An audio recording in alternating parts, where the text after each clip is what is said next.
Hi, welcome everyone.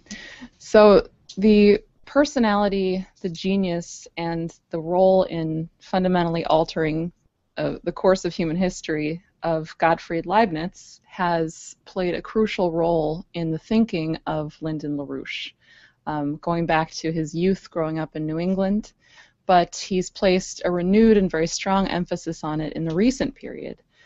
Unfortunately, Leibniz is someone about whom very few people, especially in the United States, know very much of anything, if anything at all. But he's somebody whose role is critical for us today to know and to gain insight from with the task at hand that we face, the need to fundamentally alter the course of human events today. So without any further ado, first of all, I'd like to welcome our live audiences here in the studio, also in New Jersey and in Detroit, and I'd like to welcome Jason. Thanks. So there's so much to say about Leibniz, who is someone whose importance is, it's hard to actually believe how much this man did. That this is going to take several presentations. The way these are going to work is there are going to be, at least in the future ones, there's going to be some experiments that will be done, opportunities to see these things done via video. There's definitely going to be discussion. So both if you're watching this live, if you're seeing this recorded, please ask questions, put in comments. Part of the future presentations will be responding to those comments that come in. So I think if we look at this from the standpoint of what's needed today, you know, the immense crisis that we find ourselves in today, the idiocy of what passes for economic thinking among most people, both politicians but also in academia, economics professors who don't know the first thing about economics, who teach about money instead of the productive powers of labor, the scientific ability for human beings to transform our relationship to nature. That's economics. It's not there. So these big questions that need answers. What is economics? What is mankind? What is science? What is justice? These are the kinds of questions that Leibniz played a key role in defining answers to, ideas for, that help move society forward in a dramatic way. He was a fighter for what ended up becoming the American Republic. He was a scientist in his own right. He worked to unify the different churches in Europe. He was a statesman. He was a political organizer. He was an economist. He developed a powerful and beautiful view of the world that we can benefit from today, and indeed really must. The trouble is that we are handicapped by an amazing lack of historical understanding right now about the United States and about the history in which, the universal history in which the U.S. plays a part. You know, the idea of what's required for intelligent citizenship really should be a very high level. When we consider all the changes that have occurred over the past half millennium with the development of modern science, of modern society, this incredible wealth of developments and advancements, this is the birthright. Knowledge about this is something that every person should expect to be able to have an understanding of. This should be the goal of education. This should be the point of the universities. Where did we come from? How are we going to move forward? But we don't have that. Now, as a way of conceptualizing some of the greatest thinkers, especially in the field of science, Lyndon LaRouche over the past few years has developed a concept of two triads of scientific thinkers. And I'll put Leibniz in this context. The first triad that LaRouche presents consists of Nicholas of Cusa, of Filippo Brunelleschi, and of Kepler. You know, Cusa is one of the few people that Leibniz can be compared to. This man created modern science. As a cardinal in the Catholic Church, he also fought for church reconciliation and reunification. He was a statesman. He organized politically. You know, Brunelleschi, how many people today know his name, let alone how he constructed the magnificent dome on the Santa Maria del Fiore Cathedral? about his development of perspective or of building the Potsy Chapel. And take Kepler. You know, LaRouche had said some years ago, I think in a 2008 paper, that if a real understanding of how Kepler had achieved his discoveries was commonly known, empire would simply have to vanish from the earth. Here's what LaRouche said. Powerful institutions, such as the British Empire in particular, would disintegrate for loss of self-confidence if the truth concerning the facts of Kepler's discovery were generally acknowledged among academics and related professionals. Or, put the point another way, religious faith in that Olympian Zeus, who is the putative father of all European imperialism, would evaporate. High priests of Babylon would fall, and the entire system of belief associated with the British system and its antecedents would crumble forever, as if before one's eyes. That's a pretty powerful statement from LaRouche about what the impact could be of successful knowledge of this thought, of this history of thought. So, you know, Kepler, who discovered the motions of the planets, who overthrew what in his day was very much like the Bertrand Russell influence of today. Kepler overthrew Aristotelianism. He overthrew Euclideanism. He overthrew that approach to knowledge and said that we can know causes, physical causes. So after that first triad of thinkers, LaRouche identifies Gottfried Leibniz, Carl Gauss, and Bernard Riemann as key figures leading into a second triad of discovery of Planck, Einstein, and Vernadsky. So I don't want to, without getting into great detail on what all of these other figures had done, I think it's enough to say that Leibniz plays an essential and necessary role. He lived a necessary life. Looking back at the development of history since his time, what he did was necessary for the path that history took. So, what I'm going to do today is an overview. Some basics of his life, some of the basic concepts that he fought for, that he believed in, some of the discoveries that he had made, and give a general outline for what the following presentations will be and how that will unfold. So, to situate him, Gottfried Leibniz lived from 1646 to 1716. 1646. This is 2 years before the Treaty of Westphalia in 1648 ended the 30 years religious war that had ravished Europe. He was born in Leipzig, which was a very Lutheran area of Germany, but was not, you know, a very close-minded Lutheran by any means, even as a young man. What we find through his life is a consistent seeking for the most universal way of understanding things and of using that understanding to better mankind. An understanding that he thought was not contrary to a better understanding of God or of glorifying God. He saw no distinction between that and uplifting mankind. So, to get into some of the specifics now. As he was growing up, he attended college, university. He studied law in particular. He got a master's and a doctorate in law. And he's coming into this in the period right after Thomas Hobbes has written the Leviathan. So this is Thomas Hobbes' 1651 book, where he says that the basis for social relations, the basis of law, is a social contract.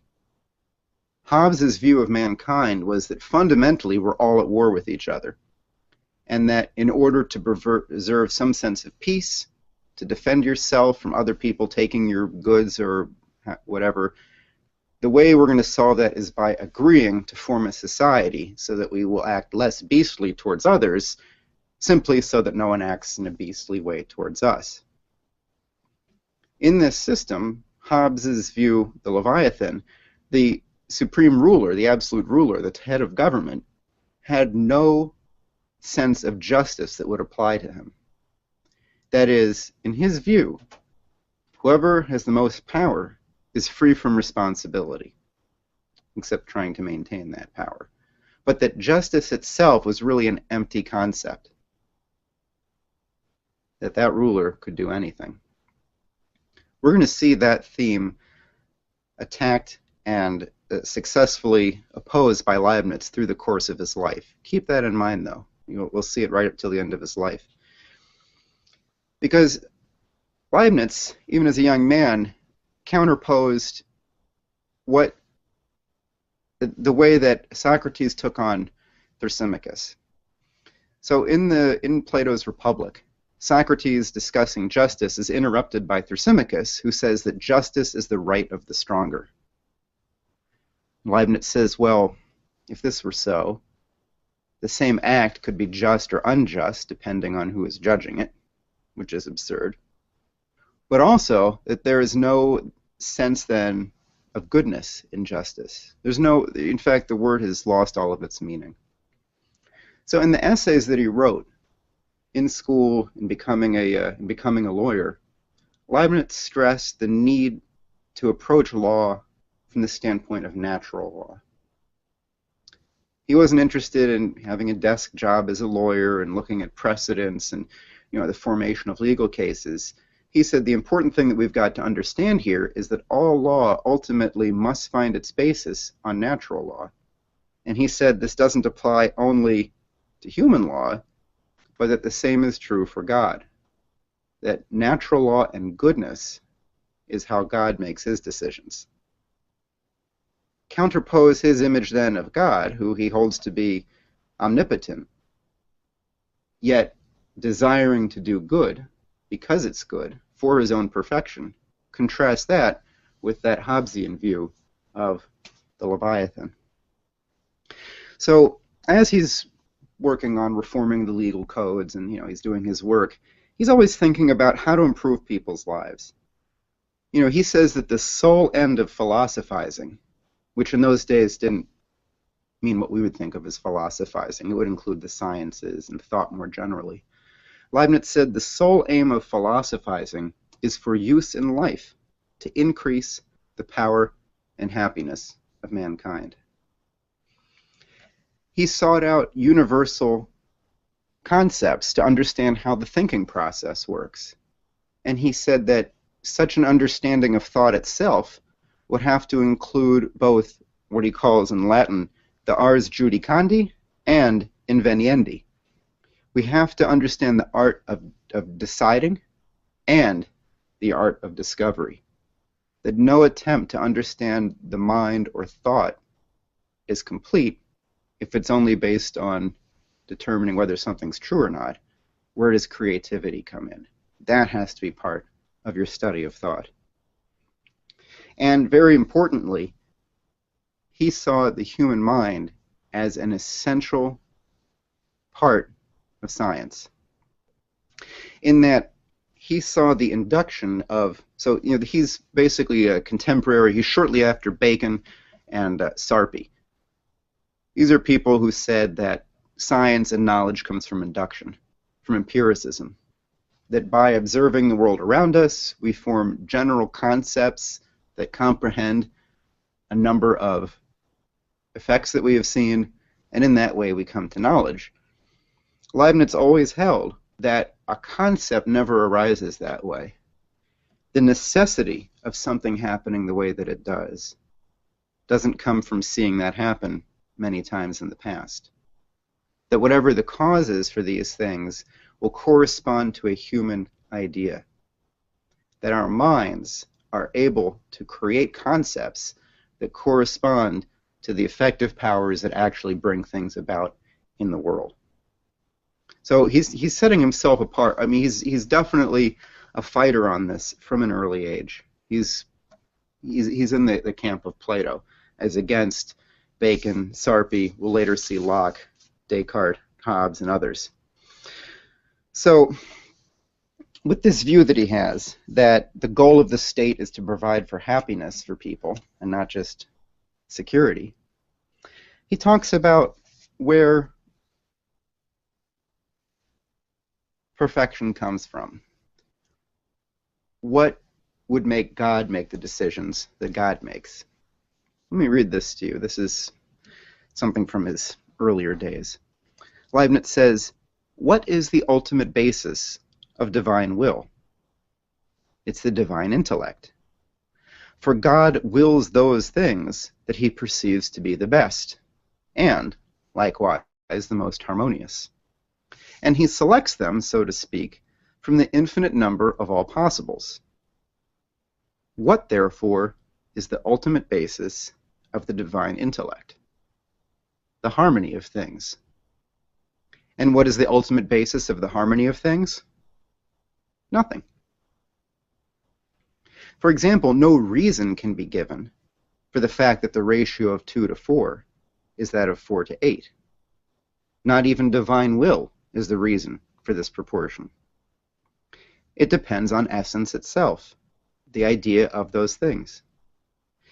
For essences of things are like numbers, and they contain the very possibility of entities, which God does not bring about, as he does existence, since these very possibilities, or ideas of things, coincide rather with God himself."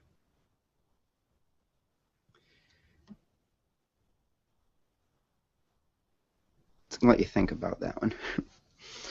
So, after some time, working in mines, he's able to go to Paris, which is, this is a fantastic opportunity. Paris at that time is the absolute center of European thought, European culture. This is the Paris that is the Paris of Colbert. Leibniz arrives in 1672. Colbert is the finance minister, pretty much the everything minister for Louis XIV. And in the build-up after the 30 Years' War for developing the nation, Colbert has set into place a real sense of national sovereignty and purpose. He's unified the nation financially. He's unified it on trade basis by eliminating internal tariffs and barriers. Colbert has been stimulating industry. He's been giving grants for factories. He's been building infrastructure, such as a canal from the Atlantic to the Mediterranean, which Da Vinci was brought in by an earlier king of France to work on and couldn't figure out how to, it wasn't able to be built at that time. Colbert got it built. And one of the things that he did was he saw a mission for the nation in advancing science. So in the 1660s, starting in the 1650s, Colbert brought together in Paris what became the Royal Academy of Sciences, with people like Huygens, the Dutchman, Cassini, and others. So this is the Paris that Leibniz comes to. So he meets with these people in the French Royal Society. He spends a lot of time with Huygens. He makes a number of discoveries of his own. He works on a calculating machine to make the labor of calculations disappear, become much easier. He sells several of those to astronomers and others. He develops the calculus during this time period. He's working on light. He's reading up on Pascal. He is finding out what's really up with Descartes. He's able to visit Claire Cellier and go through Descartes' notebooks and look through some of his papers. He takes a trip to England. He visits London. He visits the Royal Academy of Sciences there. He gets in fights with some people there. This period of his life in Paris, this is going to be an entire presentation on its own. So, to some degree, the amount of detail I go through things here might almost be inverse to how much we'll be hearing about it later. So, for this one, we're going to have a whole discussion on this, where we're going to be looking at catenaries, brachistochrons, some of these physical curves that Descartes said were impossible to understand. And this is also the time period already in 1676 that a fight with Newton over the invention of the calculus flares up. So already the first tussle on this was 1676. There'll be much more on that as we move forward. So after leaving Paris, which he's very he really doesn't want to leave Paris, and he extends his stay by almost a year. His earlier boss has died. He's found a new job in Hanover, where he does not want to go particularly very quickly, But eventually he has to leave Paris. He stops by, visits some other thinkers on the way, like Spinoza, who he doesn't really agree with very much. And he makes his way to Hanover, which is really his base of operations for the rest of his life. And although many Americans are unaware of this, Hanover ended up becoming the royal family of England, still today. And Leibniz played a role in that as well. So it wasn't just a smallish town that he moved to. It was actually, there was a great significance there. So while he was there in Hanover, he's working with the Duke, Johann Friedrich, and he's pulling forward all sorts of proposals in terms of how to improve society. Public laboratories, public education.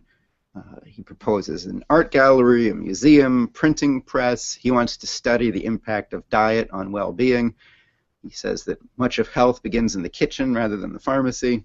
These are the kinds of things he's looking at.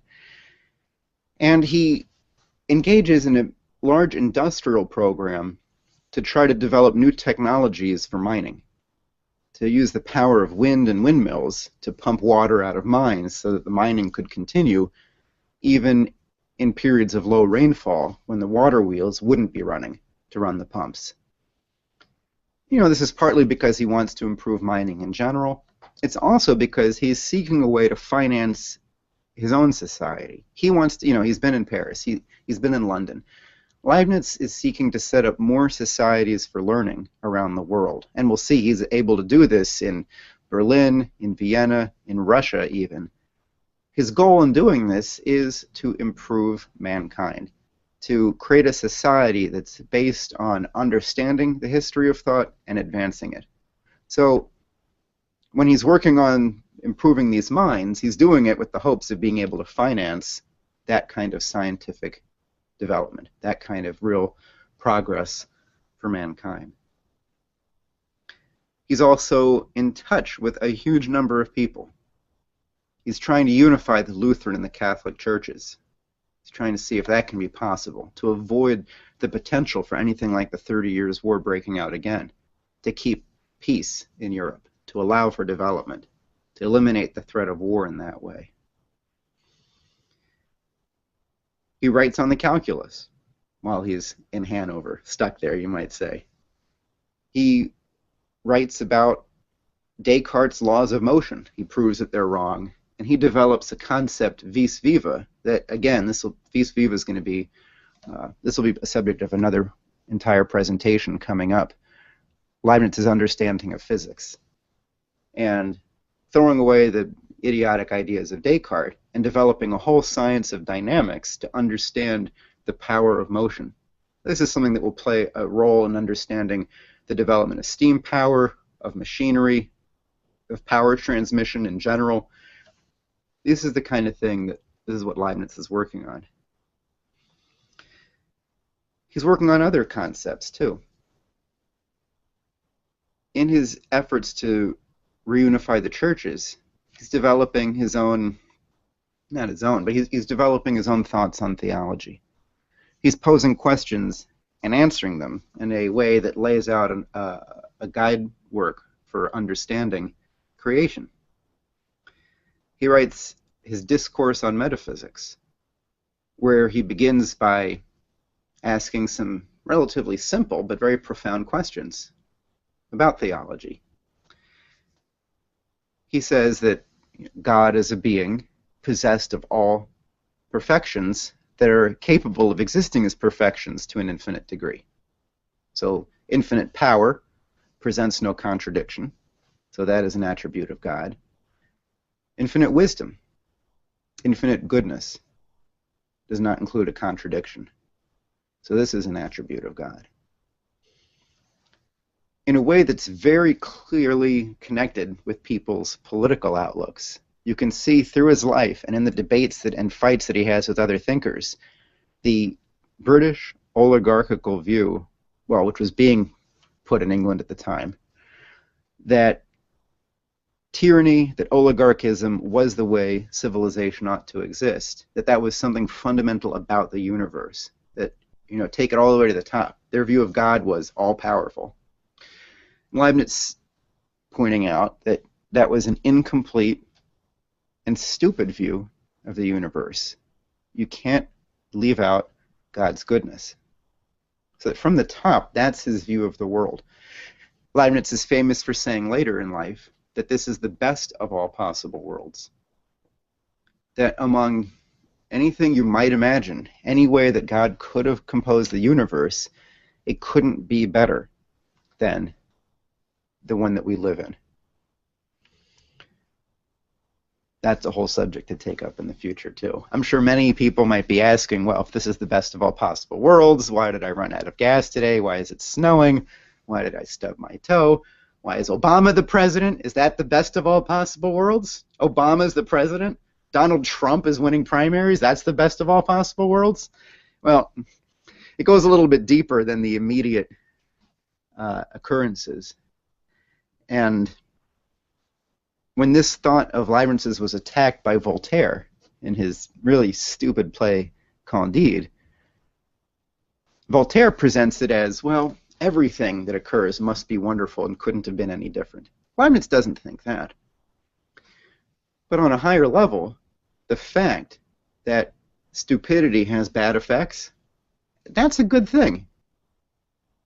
The fact that we're going to be able to have peace and development with, and only with, a culture that's commensurate with that, that's a good thing. That's actually a beautiful thing. So, more on that concept, more discussion on that later. Moving on with this overview of Leibniz's life and what he did, there's a whole discussion to be had about his work on physical economy. His work on the mining project was part of that. His work with Denis Papin, I don't know how you'd like to say it in English. Anyway, Denis Papin on the steam engine was part of that. His setting up of the academies, as I had mentioned, in Berlin, and what he did in Vienna, and what became the academy in St. Petersburg was part of this. And, you know, Leibniz had a view in setting up these societies that they shouldn't be full of abstract thought. You know, these scientific academies should have as a goal improving mankind, doing things that are useful. He wasn't against, you know, studying things, you know, to learn things, but he said, you know, you got to have as a mission, as a purpose for such a society, has to be the improvement of mankind. Otherwise, you could study anything. Ben Franklin wrote an essay about that. I think sometimes its title is given as Fart Proudly, about Ben Franklin making fun of societies in Europe studying idiotic questions. And Ben Franklin says, well, you know, you might as well study how to make farts smell good. That would be more worth your while. So Leibniz was, you know, one of his mottos was theory with practice. Don't just have theories, put them into practice. Improve mankind. Again, remember he says, here's a quote, to contribute to the public good and to the glory of God is the same thing. It seems that the aim of all mankind should chiefly be nothing other than the knowledge and development of the wonders of God, and that it is for this reason that God has given to humankind dominion over the globe. Again, he's got a very universal outlook on these things. So that was some of his work on physical economics. Another major aspect of that is his thoughts on China. Actually, more on that in a minute.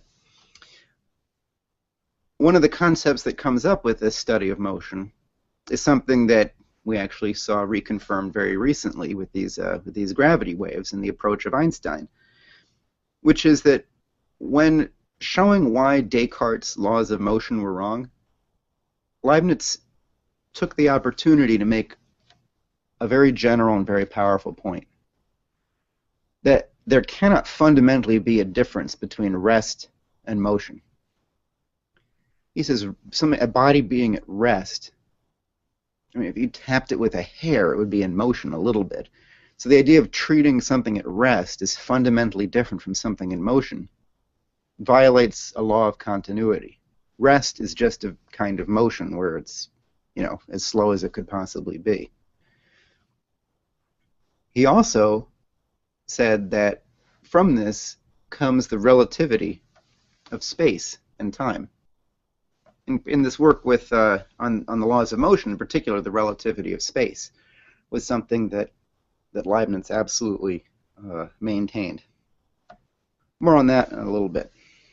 So his efforts took him, not that widely in Europe, but he certainly was able to. He certainly visited with many people and worked on projects for music to some degree, and a lot of work on church reunification, a lot of work on setting up these learned societies, and a lot of work on economic development.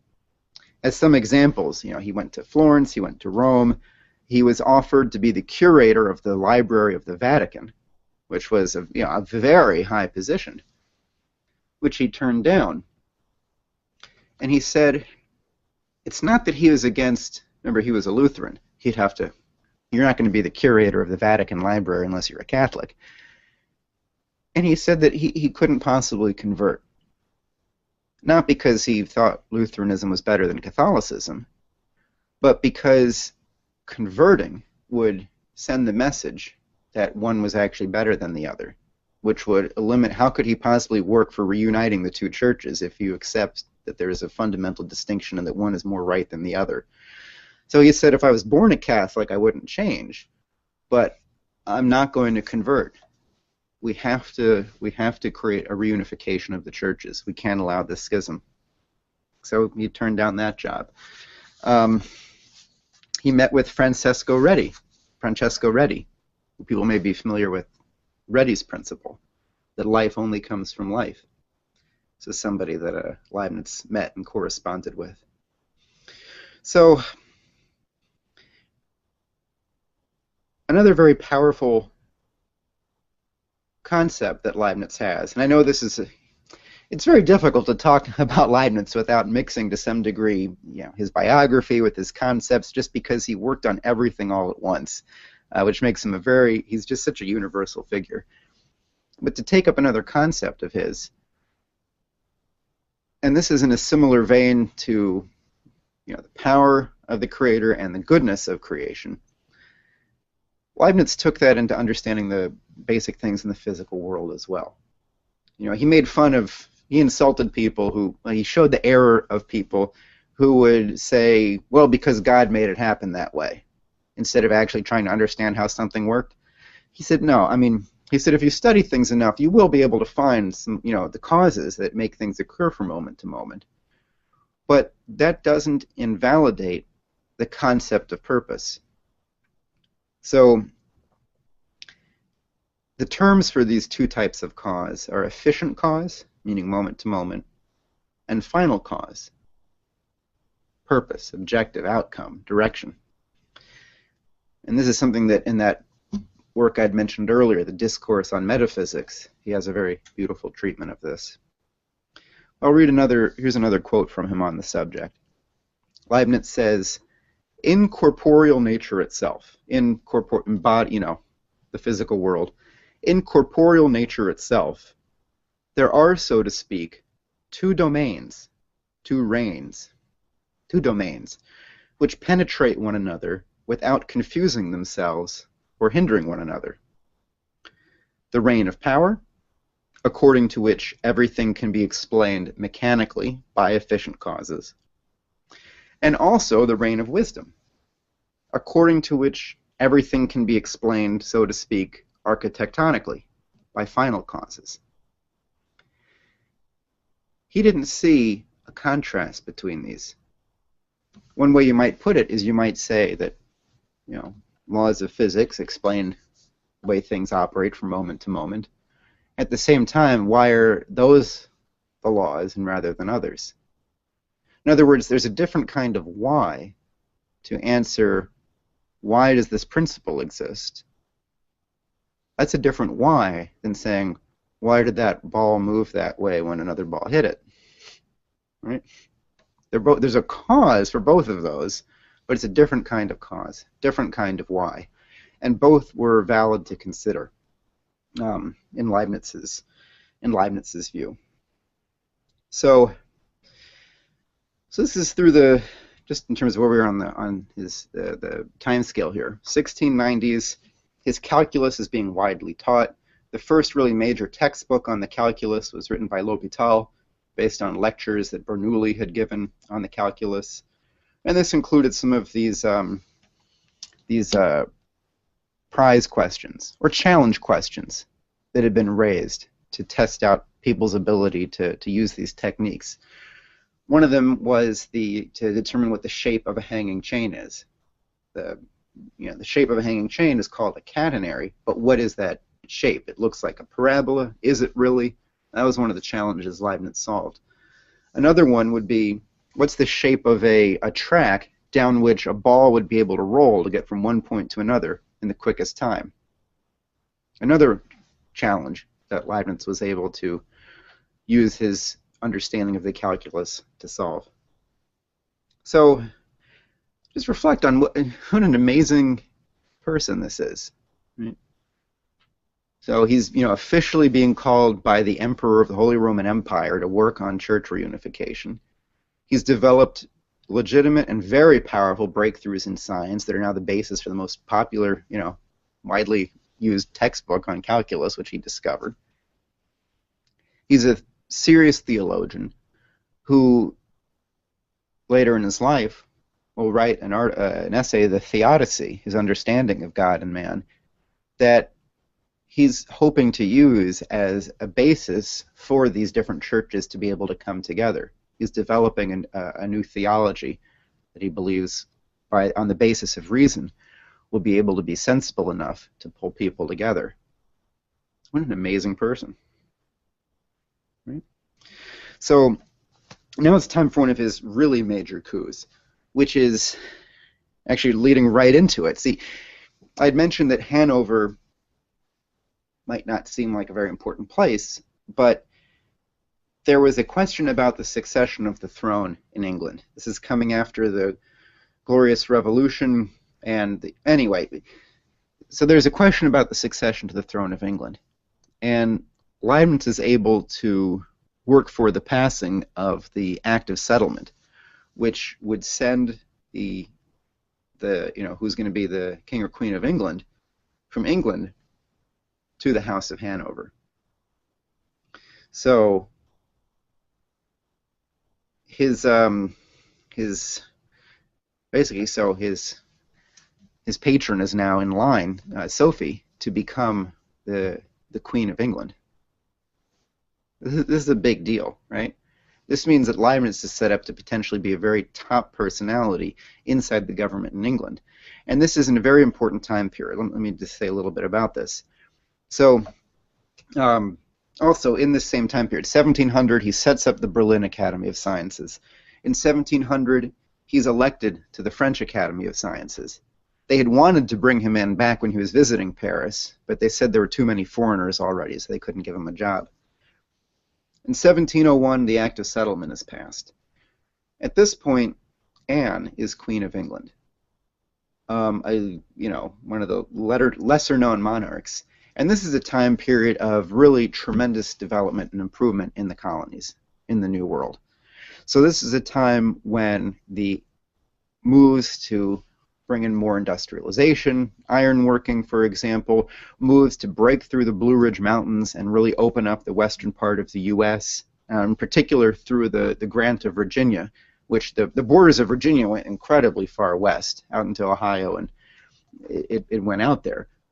So even though the 1690s were a terrible time for the New World, for the colonies, which were being increasingly controlled and crushed by the British Crown, under this reign of Queen Anne, there was an opportunity for some serious development in the New World. In fact, developments that made it possible later to be strong enough to develop independence.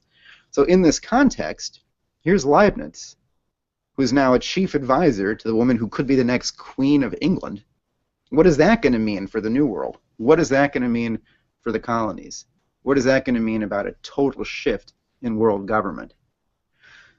So what else happens at this time? Well,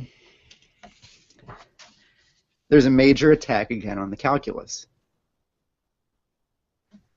The Royal Academy of Sciences in England attacks Leibniz. They actually write an apology after Leibniz shows why it was wrong. In the French Academy of Sciences, there's an attack on Leibniz's calculus. His friend Pierre Varignon defends him. The Jesuits have a journal, which, I don't know what you might imagine the Jesuits talk about in their journal, but they decide to have an article about Leibniz and the calculus, right? So at the same time that this shift is being made, where Leibniz could be a very key player in England, which is, the most significant in terms of the opportunity of these colonies, again, out comes an attack on him, specifically against him versus Newton, which is significant both from Newton and the British role as becoming as a world empire, but also to prevent him from being able to come to England by presenting him as, anti-English, anti-Newton, etc. Also at this time is Thomas Locke in England. Thomas Locke wrote a book that Leibniz thought was incredibly evil, called The Essays on Human Understanding, where Locke, lays out his theories of humanity. Part of his idea was that our minds are a tabula rasa, a blank slate, is the Latin phrase, and that impressions and experiences shape who we are over time. Our senses give us experiences, these are repeated, this becomes a concept, we can have some Bacon-style induction, we can have, this is how the human mind works. Read I'm going to briefly quote Leibniz attacking this view. Leibniz wrote a whole book, a point-by-point refutation of Locke's Essays on Human Understanding, because he saw this as being incredibly evil and very significant.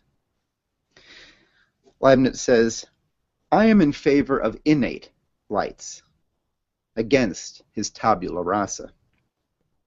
In our mind, there is not only a faculty, but also a disposition to knowledge, from which innate notions can be drawn. For all necessary truths draw their proof from this internal light, and not from the experiences of the senses, which merely give occasion of thinking about these necessary truths, and could never prove a universal necessity, since they only give knowledge from induction, from some examples, and the probability of other sense experiences which have not yet been tested. Right? Leibniz says that there's something evil about this. These instances don't make necessity. Induction doesn't make a principle. There is no knowledge without the human mind. This might seem like an abstract or a debate that's unimportant, or maybe one that took place several centuries ago. What's the relevance today? This exact concept is incredibly relevant today. This is the same question as artificial intelligence, for example. Can the mind be replaced by an inductive mechanism? Can generalizing sense perceptions, machine learning of some sort, recreate the functions of the mind? Is the mind necessary? Does the mind actually exist as something beyond some organ in the head that's being buffeted by impressions, which then lead to conclusions in it? Or does the mind itself bring something? Do concepts come from the mind in a way that's new and not determined by experience? So this is a crucial fight today. It's a crucial concept. This is one of the ones that was one of the major fights between Plato and Aristotle. Aristotle said that it was from sense impressions that we'd come to ideas. Plato, as in his Phaedo and other writings, has Socrates demonstrate that knowledge is of a form of recollection, as he puts it. That the concepts are really in the mind in a way that they're brought to light or stimulated by questions, thoughts, experiences, but that the concepts come from the mind. Cousin and Leibniz went further, beyond recollection to a sense of actual creation. Cousin very explicitly so. So this is a question today. What makes the human mind unique? Is it? What do we need human minds for? Can we train children to act like little computers? You know, you could build a neural network. I'm sure that artificial intelligence could, make a little, a child that would learn how to take tests if they're simple, bubble tests that don't require the application or development of a new thought. So we're in this period. Leibniz is still, I don't know anything. He's still working on all these things that I've been describing. So he's still working for science. He's the president of the Berlin Society of Sciences. So he's proposing projects of what should be worked on, what are the developments that need to be made. He ends up meeting with Tsar Peter the Great 3 times to discuss with him personally about developing science and industry in Russia. And then I had mentioned this work of his, the Theodicy, towards church reunification. Short quotation. In this book, Leibniz says, "I also tried to show that there is in God as much goodness as there is greatness, in order to give human beings reason to imitate his beneficent nature as much as possible, as the best way to please him." His concept of the best of all possible worlds is also in this book. Again, a concept that we'll really delve into later. So, to wrap up this overview, towards the end of his life now, in 1710, so this is now 10 years past the Act of Settlement. It's still an open question. Queen Anne in England has not had any children. The throne will still go to Sophie in Hanover, Leibniz's patroness. In 1710, there's a third attack on the calculus. This time it didn't come from just a couple of letters from Isaac Newton. It didn't come from the Jesuits, magazine. This is coming right again from the Royal Society.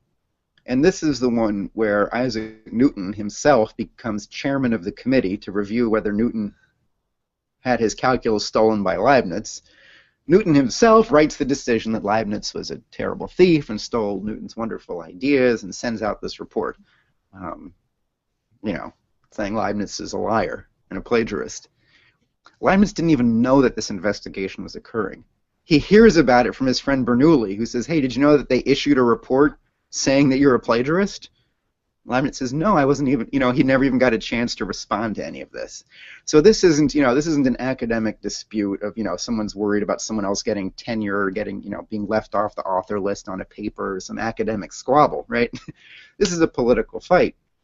Again, the significance, both in general, Leibniz as a thinker and trying to ruin his reputation to kill his ideas, and also, again, of that very live threat of him becoming a major political player in England, with the implications for that nation and for the colonies. Now, in 1714, Sophie dies. About 2 months later, Queen Anne dies. They don't have to keep her alive anymore for fear that, that Sophie would become the queen, because now Elector Georg Ludwig, Leibniz's current boss, becomes now King George I of England, and he hates Leibniz. The English have been in there. They've been, absolutely getting him all worked up into, enjoying hunting and dining, just, not really, just absolutely disliking Leibniz, having a different approach to life. So when George I goes to become King of England, well, first off, Leibniz isn't there in Hanover at the time. He's on a trip. But when he comes back to Hanover, he gets a note that says, "Don't come, don't follow us. Don't come to England." Leibniz is a top official in George's administration in Hanover, and he's told, "Don't come to England. Stay out. You need to finish writing that history book on our family, and once you do, then maybe you can come to England." So, even during this period, when he's then stuck in Hanover, he's kept out of England, he's still in touch with the wife of the future George II, Princess Caroline. The very famous Leibniz-Clark correspondence, which is a discussion of letters, goes through Caroline. These letters are being exchanged in discussion with Princess Caroline. And this is something that, again, we'll discuss more in in a future installment more dedicated to it, where a lot of these very basic questions again of God's goodness versus his power come up, or the absolute versus relative space and time, where Leibniz does, in a really tremendous demonstration, shows, starting from God's wisdom, why absolute space cannot exist. He was right. People today might say, well, his reason for coming to that conclusion is illegitimate, God's goodness. But he was right.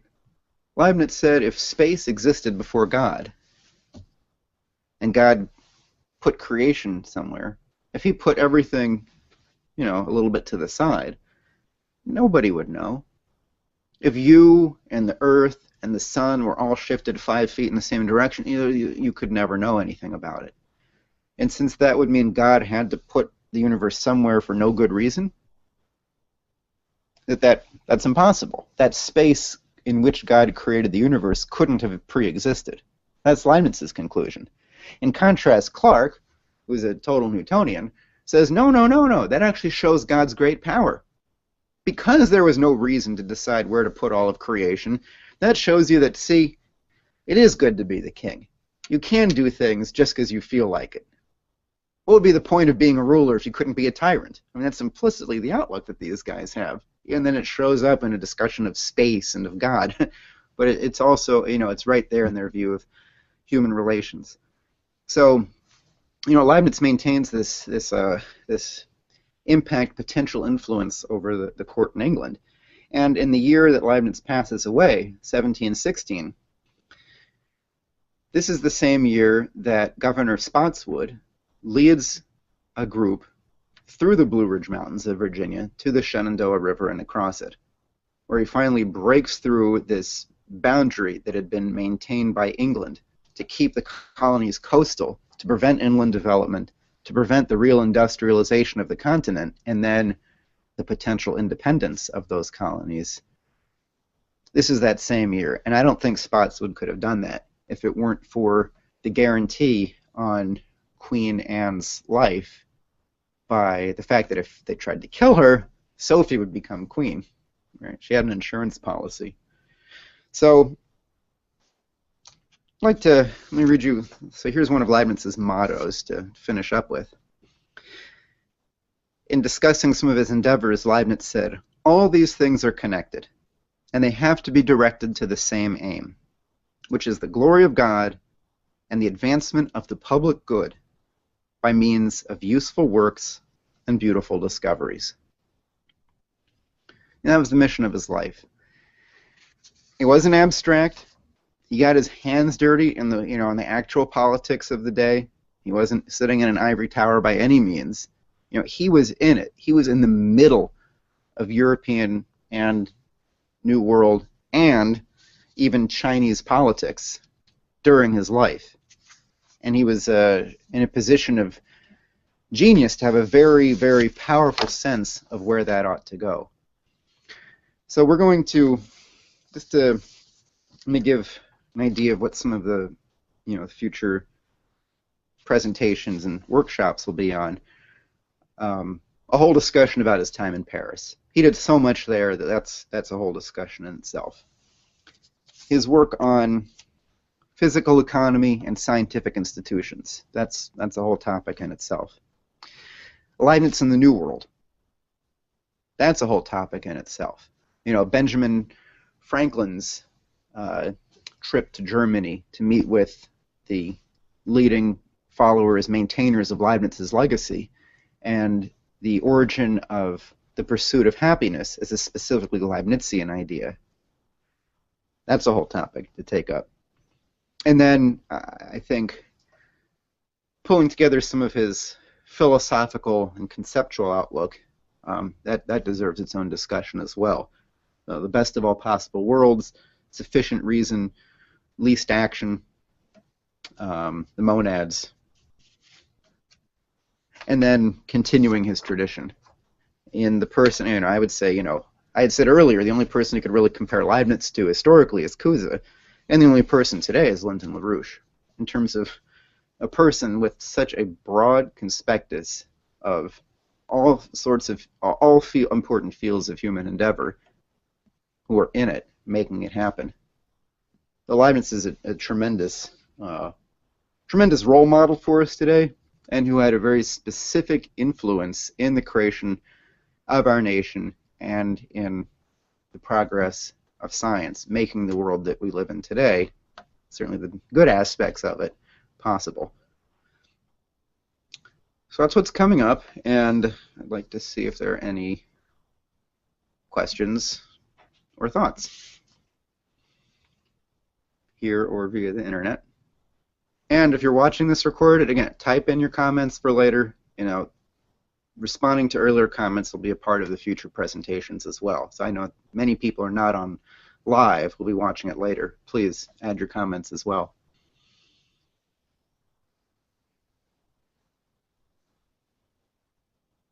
This discussion of innate light, remember that? Where was that from again? That was from the question was, what about Leibniz's discussion of innate light? Where did that come from? That was in his New Essays of Human Understanding. So that was where he was specifically attacking the inductive view of Locke, who said that the mind was empty.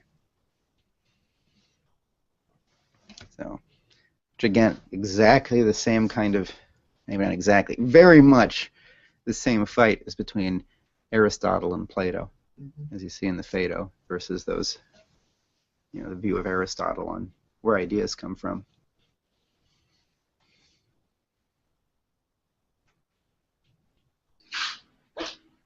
You'll probably go into this later, but what was the difference between Leibniz's calculus and Newton's calculus, general difference?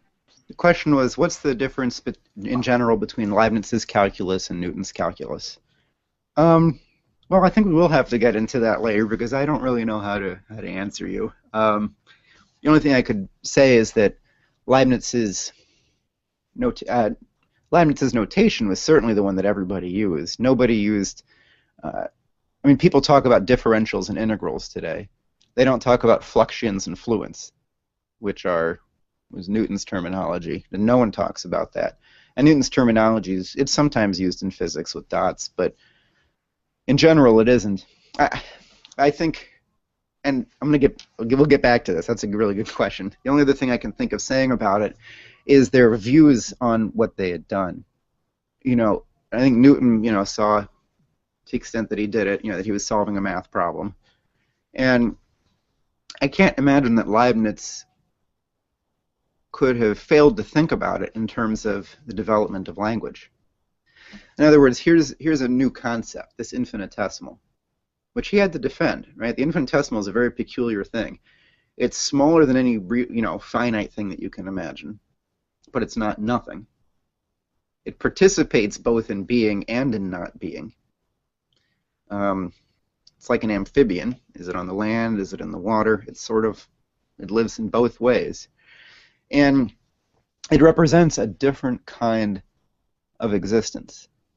So I think in terms of Leibniz's outlook on the world and his search for, Leibniz thought that language was an important part of thought, and that by improving language, people's ability to think would be better. And he considered, at various points in his life, some synthetic uses of language to make it impossible to write things that are obviously false. He didn't think that would be the key to discovery of making new ideas, but that it might be a helpful way of testing out concepts. And so I think to Leibniz, he would see the differential, the integral, the infinitesimal as a major expansion of language, allowing for the creation of new thoughts, not as a math problem. Also because Leibniz saw everything that way. That's what he did. Isaac Newton wasn't doing all of that stuff. He was tracing down counterfeiters in his job at the mint so he could have them executed. Terror Tuesdays, huh?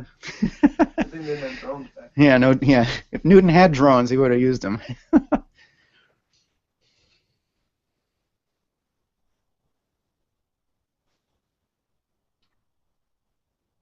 I just missed the dates a little bit. What did you say was the overlap with Hobbes and the Leviathan? That was like kind of in the mix. Yeah. Early when Leibniz came in. Question. I'm not sure how audible these are. The question was, what's the overlap in time between Hobbes and Leibniz?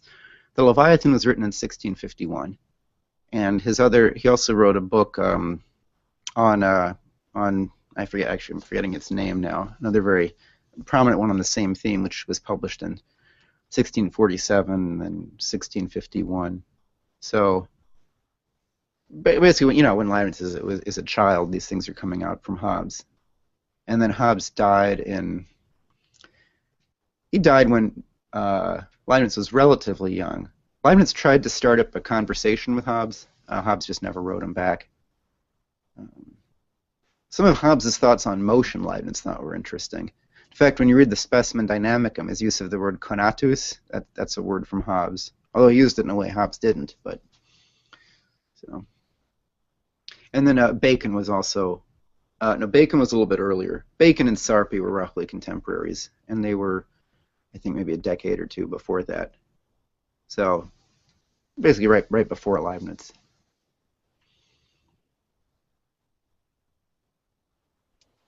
The end of Kepler's life. Can you hear me? Yes, I can hear you. Is there something you would suggest, like to start reading something that Leibniz wrote for people? Because I started reading the Discourse on Metaphysics, but is there something for beginners you would suggest we could start reading? Yeah, that's the one the question was, is there a suggested reading for people new to Leibniz? Actually, the Discourse on Metaphysics is usually the first thing that I recommend, so I think that's a pretty good place to start. I'll include, I'll pull together a few of what I think are the best, maybe the best things that are publicly available and add them to the video description or in the comments after this is posted. And then for the upcoming shows, we'll actually announce the time a little bit more in advance, build up more of an audience, YouTube audience as well, and then have specific suggested readings before that. I mean, I just think overall, in terms of Leibniz, the Discourse on Metaphysics is just, that's a really wonderful one. His Specimen Dynamicum is another must-read. That's where he lays out his view of dynamics. His writings on China, it's a small book, and the preface to the writings on China, the beginning of that, you read the first half, that's excellent.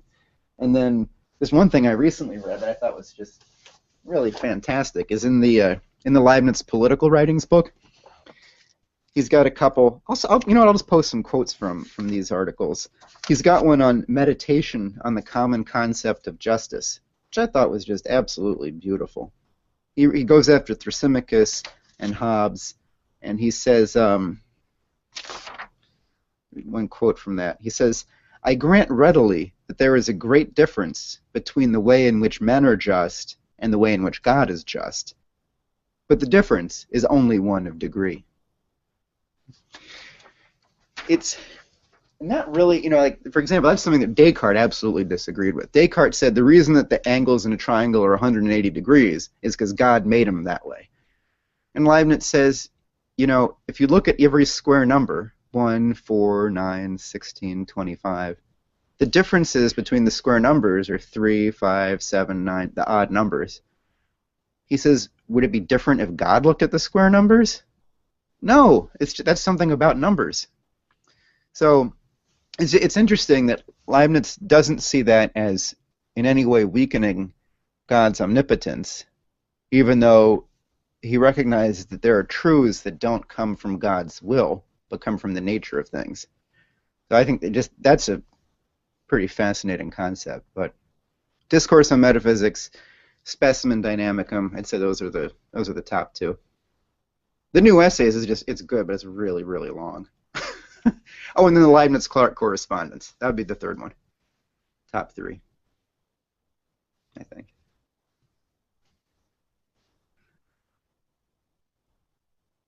When were his writings about China? When was that? When were his writings about China? I thought I included a quote from that with the date when I printed out my notes, and it turns out I didn't, so I'm afraid I can't tell you. Yeah, I'm not going to make something up. I'll find out, and it'll definitely be in the discussion of Leibniz in China, which I realized wasn't in this outline of upcoming classes. So it'll be there, either as its own thing or as part of. Anyway, good question. I don't think I have it. I'd say in the 1690s if I had to guess, but oh, here's a quote from him. At least I have the quote. Here's Leibniz on the missions and the work being done with China. He says, "I judge that this mission is the greatest affair of our time, as much for the glory of God and the propagation of the Christian religion, as for the general good of men and the growth of the arts and sciences, among us as well as the Chinese. For this is a commerce of light, which could give to us at once their works of thousands of years, and render ours to them, and double, so to speak, our true wealth for one and the other. This is something greater than one imagines."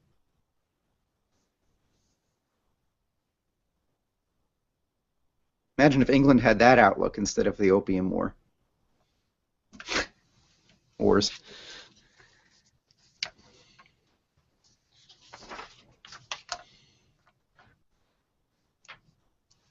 Now, he weighed in on that because it was really controversial. And there was a fight among the missionaries of saying, well, is there any Chinese word that really means our God, or should they just say, God, whatever language they're speaking? We'll just have to bring in a new word for them. And Leibniz said that. Remember, Leibniz didn't see a distinction between. He thought that religious truths should be reasonable ones, except for things that come from revelation, which he did believe in. But he said, in general, those aspects of natural theology that come from reason. He goes through the Chinese tradition, specifically Confucius, and he says, this outlook is not so dissimilar. These missionaries shouldn't treat the Chinese as awful barbarians and just try to force them into saying the word Jesus or something that you should work with. He's saying, we've got a message. And Leibniz was a Christian for sure, definitely.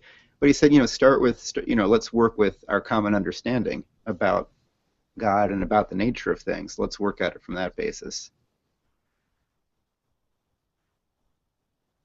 Which is the right way to do it. That's the right way to talk to somebody.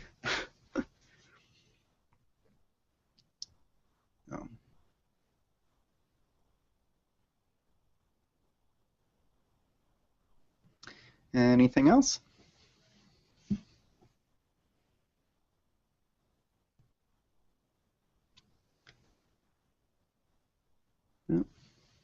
Why the calculus? Why was the calculus the thing that they really grabbed onto as the thing to attack Leibniz on? Questions, why was the calculus the thing that they grabbed onto it to attack Leibniz on? I don't know. It could be maybe a couple of reasons, just thinking out loud, would be that it's a very, very general and important discovery. And why not vis viva or something? Vis viva was also a very, very powerful concept. Why not that? I don't know. It could be that also just that it's something that also perhaps had the most truth to it. I mean, not Leibniz is stealing it, but something that you could most point to and say, hey, look, Newton also had this. Whereas if Newton was just never looking at anything like vis viva, they couldn't have made that stick. So, but it's a good question. Maybe there's some other ideas that.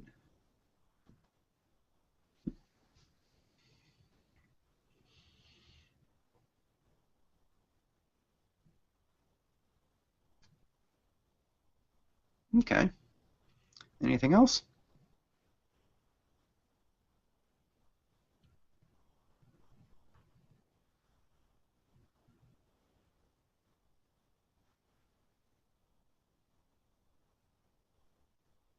Okay.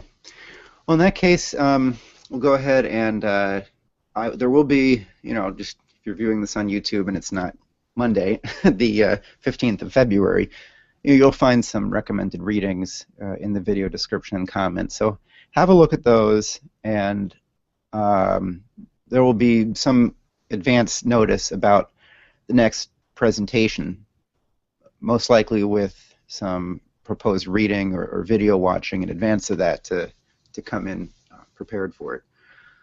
So that'll wrap it up for this introduction to Leibniz, and there'll be some more, I think about another five or six discussions in this series coming up. So thanks for joining, and make sure to subscribe.